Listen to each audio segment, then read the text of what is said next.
علیہ وسلم نے فرمایا کہ کوئی شخص بھی جنت میں نہیں جا سکتا جب تک کہ اللہ کی رحمت اس کے شامل حال نہ ہو۔ لوگوں نے پوچھا یا رسول اللہ صلی اللہ علیہ وسلم کیا آپ بھی؟ آپ نے فرمایا ہاں میں بھی، الا ان یتغمدنی اللہ برحمہ، مگر یہ کہ اللہ مجھے بھی اپنی رحمت کے ساتھ ڈھانپ لے۔ تو اللہم رحمتک نرجو، ہم میں سے ہر ایک کو رحمت کی ضرورت ہے۔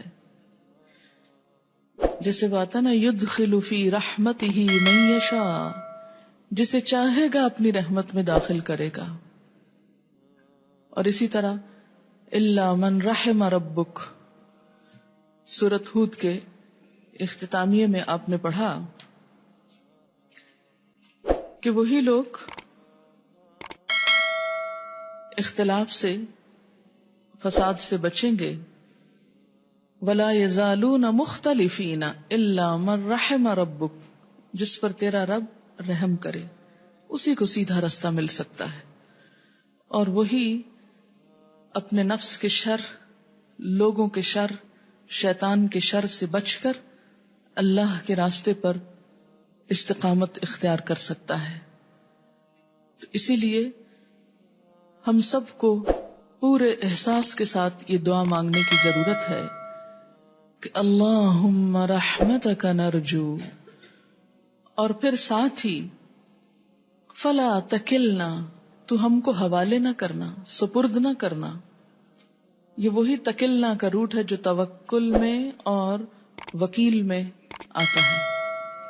ہمیں حوالے نہ کرنا، کس کے؟ الی انفسنا، ہمارے نفسوں کے،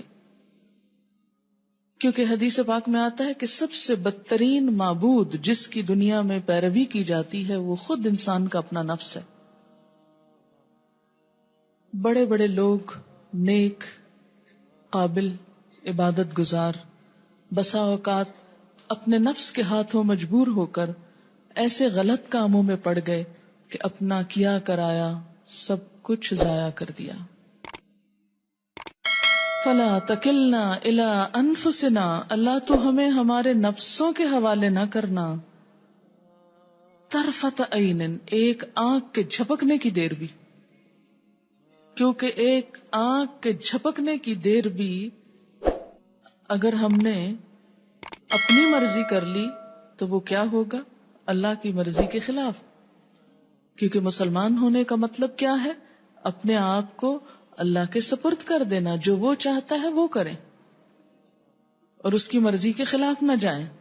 تو اگر ہم اپنے نفس کی پیروی کریں گے تو ابھی آپ 13ویں پارے کی پہلی آیت میں پڑھیں گے حضرت یوسف علیہ السلام کا قول، وما ابرئ نفسی ان النفس لامارۃ بالسوء، میں اپنے نفس کو بری ذمہ قرار نہیں دیتا، کیونکہ نفس تو انسان کو برائیوں پر اکساتا ہے، کثرت سے اکساتا ہے، امارۃ، بہت زیادہ حکم دیتا ہے، بالسوء، برائی کا۔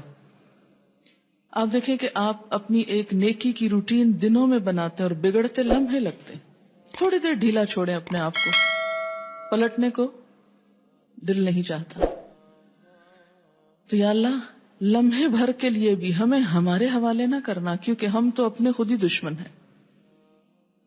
وَأَصْلِحْ لَنَا شَأْنَنَا كُلَّهُ، اور ہمارا سارا حال درست کر دے، ہمارے سارے حالات اور ہمارا سارا حال، یعنی ہماری ذات، ہمارے اعمال، ہر چیز کی اصلاح کر دے۔ لا الہ الا انت، تیرے سوا کوئی الہ نہیں۔ اسی لیے آخر میں لا الہ الا انت ہے کہ اللہ کے سوا کوئی معبود نہیں، نہ کوئی اس قابل ہے کہ اس کی طرف جھکا جائے۔ یہ جو بات ہے نا اصلح لنا شأننا کلہ، اس کو معمولی نہ سمجھے، کیونکہ نیکی کرنے کے ساتھ اس کا بہت گہرا تعلق ہے۔ اگر حالات سازگار نہ ہوں، اندرونی یا بیرونی، تو بہت سی نیک تمناؤں اور خواہشات کے باوجود انسان اچھے کاموں سے محروم رہ جاتا ہے. میں اسی پہ ابھی غور کر رہی تھی کہ آج صبح ہم 9 بجنے میں بھی 10 منٹ تھے جب فلائٹ ہماری لینڈ کر گئی اور 9 بجے ہم ایئرپورٹ پر تھے. ہمارا سارا سامان آ گیا. ایک کارٹن جس میں دعائیں تھیں وہ کارگو میں کہیں چلا گیا اور پورا 1 گھنٹہ ایئرپورٹ پہ ادھر ادھر ڈھونڈنے میں اور اس کو تلاش کرنے میں گزر گیا. اور اس کے بعد ہم لیٹ گھر پہنچے، پھر لیٹ کلاس میں پہنچے تو میں دیکھ رہی تھی پورا آدھا گھنٹہ میرا کلاس کا ضائع ہوا ہے. اب اگر یہی ہمارے حال کی اصلاح ہوتی، یہ مشکل پیش نہ آتی، تو ہم یہ کام آدھا گھنٹہ پہلے شروع کر لیتے. ہر کام میں اللہ کی کوئی بہتری ہوتی ہے، اس کا اذن ہوتا ہے، لیکن ہم سب کے ساتھ یہ معاملات ہوتے ہیں کہ ایسی ایسی مشکلیں آ جاتی ہیں جو انسان کے بس سے باہر ہوتی. پوری نیت، ارادے، بھاگ دوڑ، کوشش، محنت کے باوجود بعض اوقات ایسے حالات ہو جاتے ہیں کہ انسان چاہنے کے باوجود وہ کام نہیں کر سکتا جو وہ کرنا چاہتا ہے. اگرچہ اس کو نیت کا ثواب تو ملتا ہے، لیکن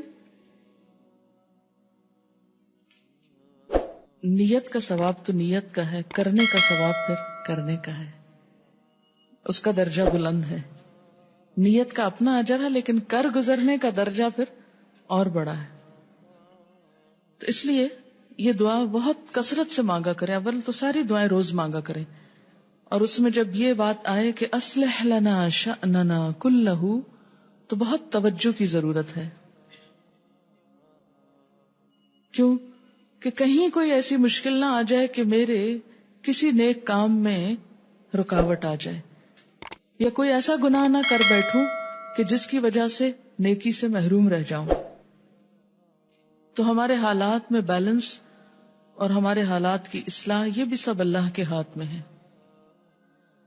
کیونکہ بہت ساری چیزیں مل کر ایک کام کرنے کا سبب بنتی ہیں، اور وہ اللہ کی توفیق سے ہوتا ہے، انسان کی اپنی قابلیت سے نہیں. وآخر دعوانا ان الحمد للہ رب العالمین. سبحانک اللہم وبحمدک نشہد ان لا الہ الا انت نستغفرک ونتوب الیک. السلام علیکم ورحمۃ اللہ وبرکاتہ.